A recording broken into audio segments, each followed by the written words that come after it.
Hi friends, it's Morgan with Compass Rose Astrology, and today we're going to talk through our Celestial Sunday, all the transits coming up this week. It's the last week in October, so happy Halloween, happy Samhain if you celebrate that, and let's just jump into the fun transits this week. So our energy that we're going to be experiencing is going to be a bit of a roller coaster.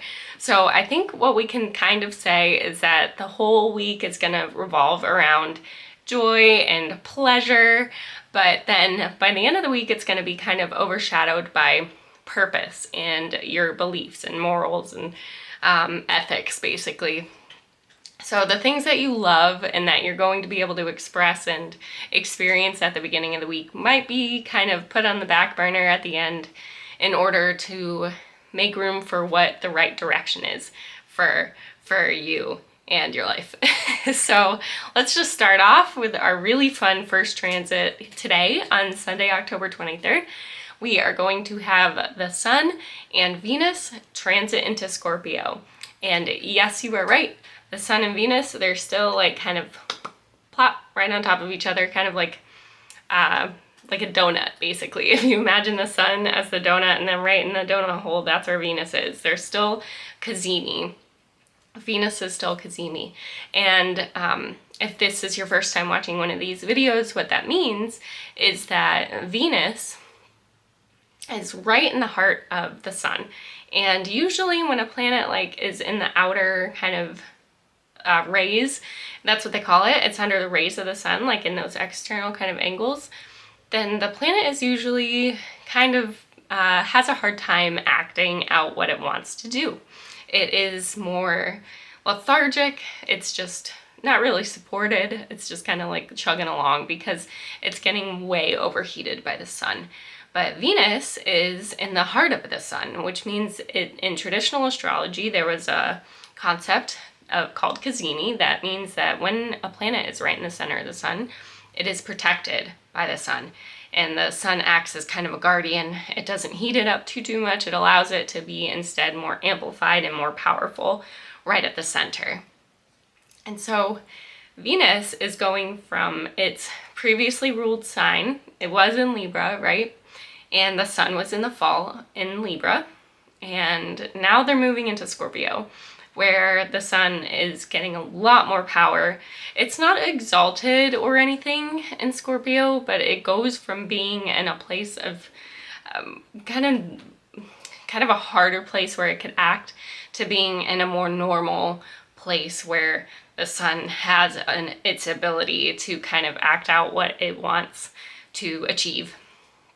And the Venus is coming along right with it, and it goes from being in its domicile in Libra to being exiled in Scorpio, because Scorpio is, the ruling planet of Scorpio is Mars.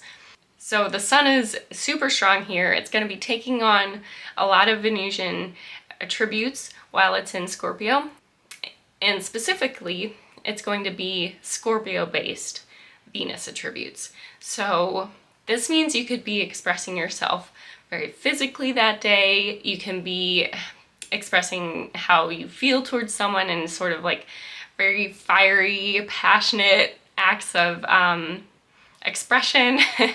Or you could be also going through a sort of passionate force of creative energy to kind of get some of your creativity out there and actually make something happen. So there's kind of this sense of give and take between the masculine and feminine energies with Venus and a Mars-ruled sign, and there could be a bit of a sense of chaos and pleasure here. And also you might be tapping into some sort of possessiveness too, because Scorpio can kind of err on that side of attraction, so kind of be just aware of that as well. And then right after this, we go into a partial solar eclipse in Scorpio on Tuesday, October 25th. And this means that Venus, when it's already kind of like having a hard time going into the sign of Scorpio, but now it's getting absolutely squashed by the Sun and in this eclipse.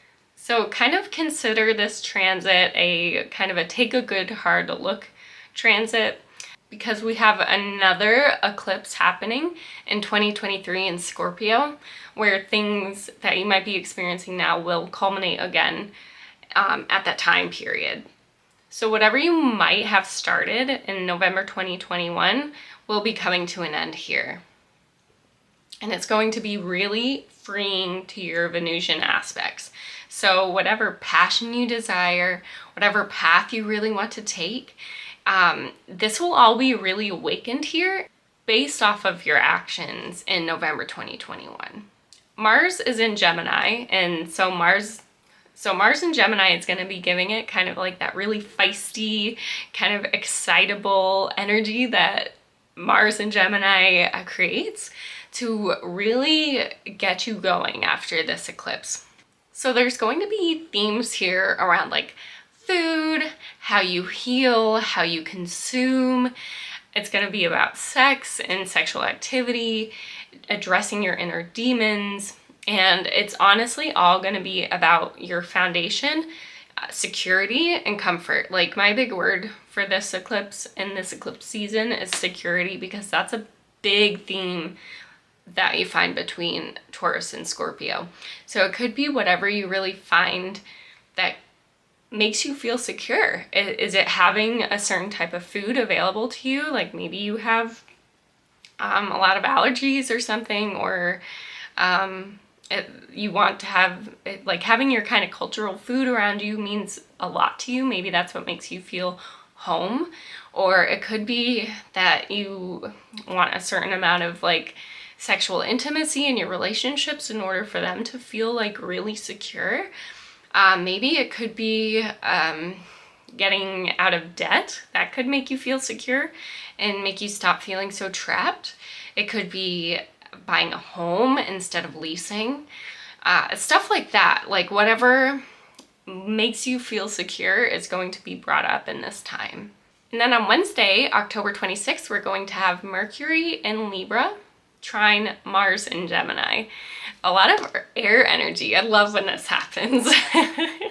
This is coming from an air sign, so after such an intense eclipse in transit the day before, Mercury and Mars are really lighting up the cosmos with their kind of a supportive line of sight. So that's what a trine is like they have a really direct line of sight between their signs, and they're very supportive to each other. So there could be really an air of like a really fun spark of some sort of creative idea coming up this day, or you might have just this real good oomph to kind of quickly assert yourself of like a really passionate, strong opinion that you have over something. And you could also be learning something new that might have been hidden before, but it's not necessarily a bad hidden kind of thing, a bad hidden secret or anything.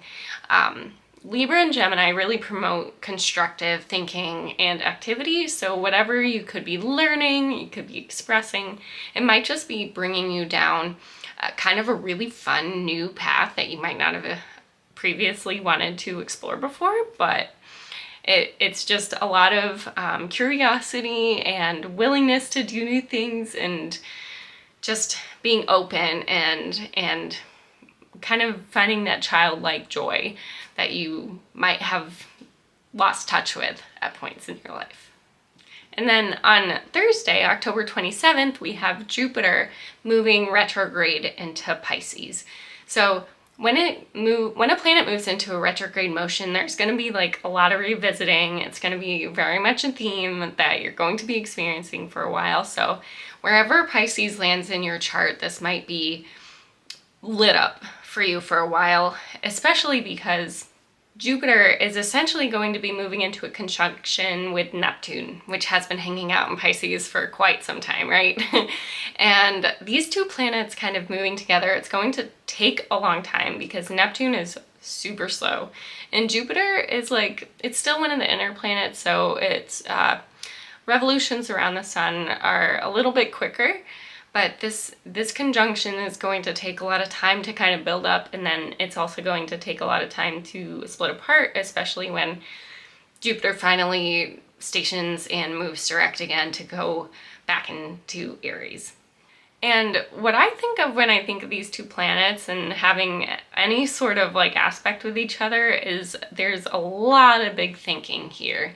So Jupiter is really expansive. It's really abundant and philosophical and focused on wisdom, whereas Neptune is kind of the planet of fairy tale and delusion and illusion and hope, like based on nothing sometimes, but it is still hope. And it's a great quality, I think, to have. But sometimes when it gets mixed up with certain aspects and certain planets, it can get really, really on the side of delusion and like collapsing, basically. So especially with this beginning conjunction, there's going to be a lot of outlandish beliefs that will be called into view. And this doesn't have to be yours. This could be somebody that you're around. This could be someone that you look up to in kind of like the political mundane world as well, because aspects with Neptune really make it kind of external. So maybe like if it is personal to you, then maybe other people are kind of calling out some of your beliefs, and not in a super personal way, because neither Jupiter and Neptune are that personal, are like that individual. But it could be that maybe you hear something that makes you question some things, or makes you wonder if maybe your perspective is based on reality, or if this is maybe like a triggering kind of reoccurring theme for you based off of some old experience. And also with Neptune in the mix, this, like I said, this is very external, but it could be coming from some sort of like father figure or a leader or someone that you look up to. They could say something that's kind of like filled with hope and justice, and you're like, what is that founded on? Like, is there any like concrete basis for what you're talking about? Like, there's just got to be some sort of like strength to people's beliefs and founded in reality, right? And so that's what's going to be coming up more and more.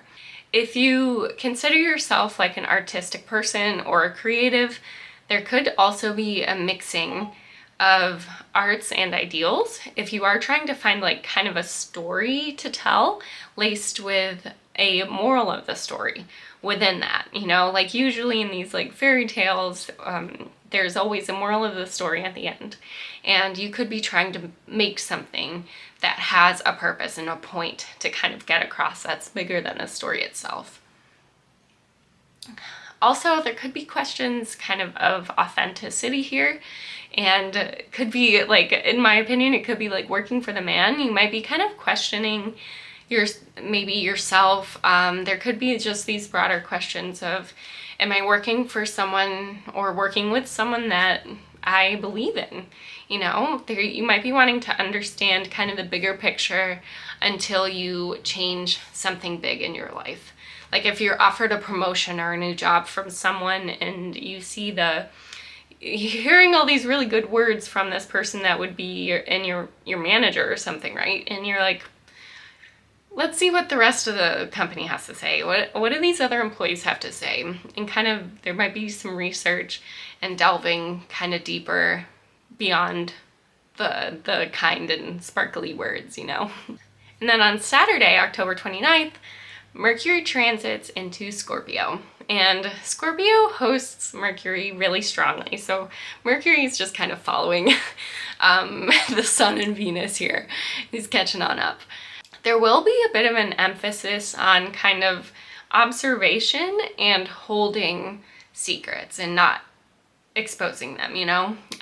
Scorpio is a fixed water sign, right? So kind of mixed with the airiness of Mercury, there can be kind of this hidden undercurrent in words and communications.